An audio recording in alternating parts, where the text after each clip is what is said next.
बुढ़ी मार सुधिक्रिया जीवाकू मना करिबारु बड़ भाई को कुराहाड़ी रे हाणी पकाइला सान भाई। गुरुतर बड़ भाई एबे डाक्तरखाना रे करुछि मृत्यु सह संग्राम। गतकाली विलंबित राति रे एभली एक घटना घटिछि आनंदपुर उपखंड सोसो थाना कंटीगड़िया गाँव अमर जेना खाईसारी विश्राम नेउथिबा समय रे सान भाई आकाश आसी घरे पहुंची बुढ़ी मार सुधिक्रिया जीवाकू बड़ भाई को डाकिथिला। हेले क्लांति जोगु अमर जीवाकू मना करिबारु एथिरे उत्क्षिप्त होई हठात सान भाई आकाश अमर को तले पकाई ता छाती उपरे बसी एक कुराहाड़ी रे मुंड और कांध को चोट पर चोट मारी चलीथिला। परिवार लोके ताकू प्रथमे आनंदपुर डाक्तरखाना रे भर्ती करथिले। प्रबल रक्तस्राव जोगु तांको अवस्था अति गुरुतर थिबा और प्राथमिक चिकित्सा परे तांको कटक पठा जिबा कहिसंती डाक्तर। एही घटना रे डाक्तरखाना सूत्ररु खबर पाई पुलिस तदंत आरंभ करिछि।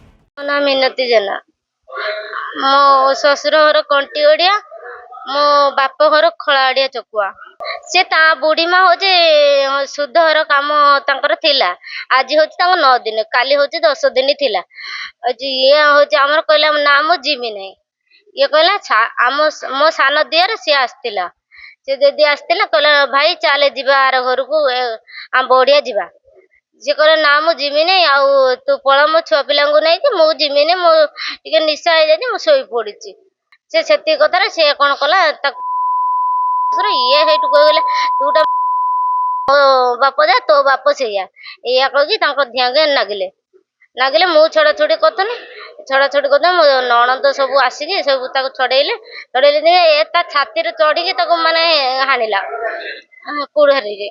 एबे जो पेशेंट आसी अमर जेना पेशेंट कंटीगड़िया ग्रामर से गोटे आसल केस तांको सान भाई जी हाणी सी मुंडरे बहुत बड़ आघात लगी एवं तांकर डाहाण कांधरे भी आघात लगी। पेशेंट एबे शॉक रे अछि आमे ताको फ्लूइड देकी ताको हॉस्पिटल एडमिशन करछु एवं तापर ब्लड ट्रांसफ्यूजन करिकी स्टिच करिकी कटक तो रेफर करिवु।